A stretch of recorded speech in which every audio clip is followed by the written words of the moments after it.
Men of Reddit, what is the worst thing about dating? Before we start with the first story, please hit a subscribe and ring the notification bell to stay updated with us. Story 1. Getting your hopes up and not working out. Keeping that hope and curious wonder alive. Giggling at the perspective of spending time with them. Fun date ideas. Enjoying time together. And then a block or ghost after date 1 or before it. Like, damn, it's a balancing act to subvert my expectations and buy into all immediately. Everyone's different, but you have to do all this to still give a great impression and hope none of your calculated but sane actions get misread and she moves on or doesn't bother. Story 2. Feel like no one really told me how to date. I don't know how I could ever just approach people blindly. If I tried to meet people as friends first, wouldn't it feel terrible if you thought someone was friends just to try and date you? I try online dating in a sort of cycle. I feel lonely, I try for a while, then feel miserable when I get matches and no messages on Bumble, then I delete. Story 3. Meeting someone when you're a homebody who hates online dating. I just can't bring myself to ever go back on dating apps. I would rather die alone than ever subject myself to that experience again. I'm a pretty decent-looking guy. I'm intelligent, study chemistry and microbiology, have a decent job, and I'm not broke. But dating apps ruined my self-esteem for a while. There is a total disconnect from real life and what girls want on dating apps. On dating apps, your profile essentially has to be curated by a PR team with perfect photos and a life that makes you seem exciting for you to get any matches. Grueling experience, and I'll never try them again. Story 4. Every part of it needs to be calculated. A game, don't respond too fast, you'll look clingy, don't forget about it, you'll seem distant. Don't make her do most of the planning, it's putting strain on her, don't. Plan things yourself, because she knows a better, more local place, don't rush it, you'll seem creepy. Don't take it too slow, it won't go anywhere, you lose your identity, trying to become the person your date wants. Story 5. Ghosting. That was the biggest thing for me to overcome. I met a girl and we hit it off. We were practically mirrored images of each other. And one day I never heard from her again. I completely understand I'm not owed anything and certainly not an explanation. But I was genuinely hurt for weeks. Story 6. As an observer, it's this. Too many people have standards they have no business having. It cuts both ways. Want a guy over 6 feet 2 inches. Don't bitch if he wants a girl under 104 dilbs. Want a girl who puts out? Don't bitch about her body count. Want someone with a 6-figure income? You better have a 6-figure income. Know your worth. You may be under or overvaluing yourself. Most often over. Story 7. Dating apps are the most soul-crushing, predatory shit for men. If you delete your account and start a new one, your profile gets spotlighted for a bit to reel you in. You get matches. Things are great. After a bit, it dies down and you are replaced by someone else's new account. I compared my profile to my current partner's. She had 99 plus in waiting who had swiped on her and 5 active convos. I had 2 in waiting who had swiped on me and 1 active convo, hers. She had her account for 1 week. I had mine for 6 months. Story 8. I attended a speed dating event today, and I legit felt like I connected with and wanted to get to know more.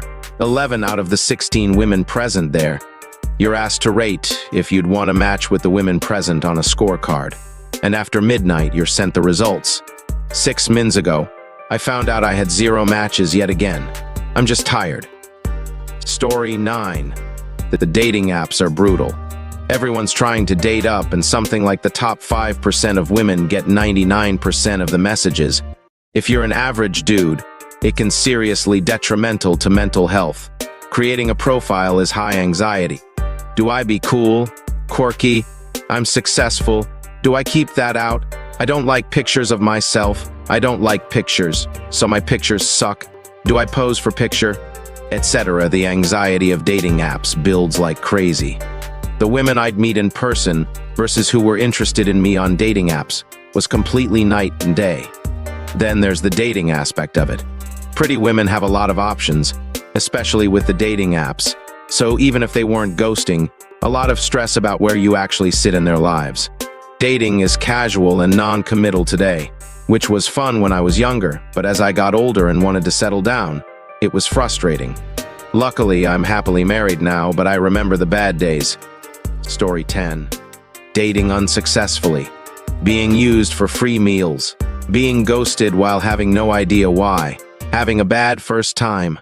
Getting judged for my second hour of playing video games while they're on their 6th consecutive hour of Netflix or whatever. Dating successfully. Greatly reduced free time. Fear of f***ing it up. Trying to dodge talking about my family. Oversharing. Fear of getting used to it and thinking about I'll miss it when it's over. Story 11. I hate the fact that if I lose her interest, her attention, if I stumble, if, even for a microsecond, I look less than desirable in her eyes, she is going to be comparing, contrasting, looking with cutting judgment if it is time for her to start considering a selection of another ship from Armada Wadding. Women start to view men they date as some kind of consumable entertainment, before looking through the endless options they could select. I'm married, so it's not a problem for me now. But in the early 2000s, dating was not like it is now. Story 12. I was alone for about 15 years from my early 20s to late 30s, not because I wanted to be. Looking back on it, I had no idea what a UT meant to be in a relationship, so I didn't really know how to look. Or better yet, that looking at all is putting the cart before the horse. I think the worst thing about dating is that I thought I had to be something amazing instead of being myself. And I think if what I had done, instead of going to bars and pining for waitresses that just want to do their job instead of being pestered, was to just find hobbies I like, things would have been better. Putting things in the right order is not being focused on finding a companion, but enjoying life. Then when you're taking that cooking class, or learning to ride a horse, or skiing, or hiking, or learning to paint, or joining a book club, or doing a 5K, or whatever, you start to meet people with similar interests, and you might meet someone that fits well with you. Story 13.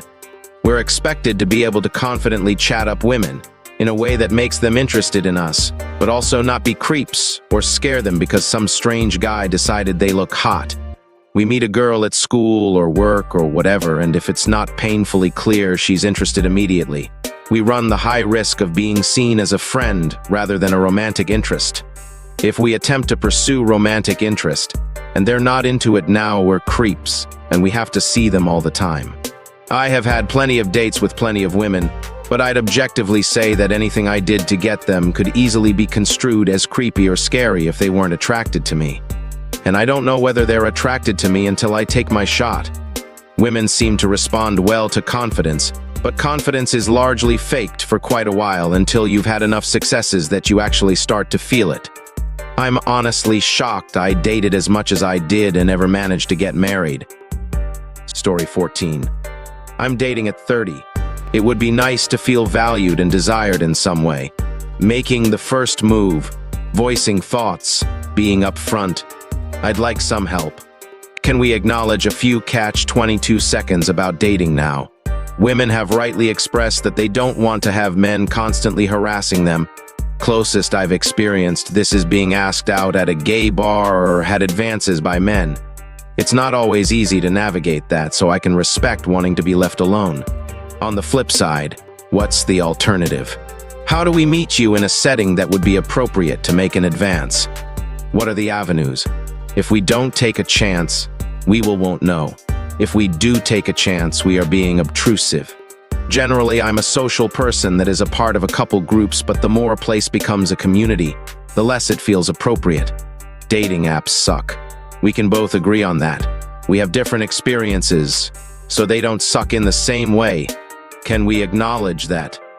Overall, there are issues for both sides of the gender lines for straight people. It feels like whenever men bring up what feels wrong to them, though, it's typically ignored or even brings anger. I have been asked what car I drive because someone wanted to understand how much I make. I have been used for a free dinner before. I have been used as an emotional crutch or for attention.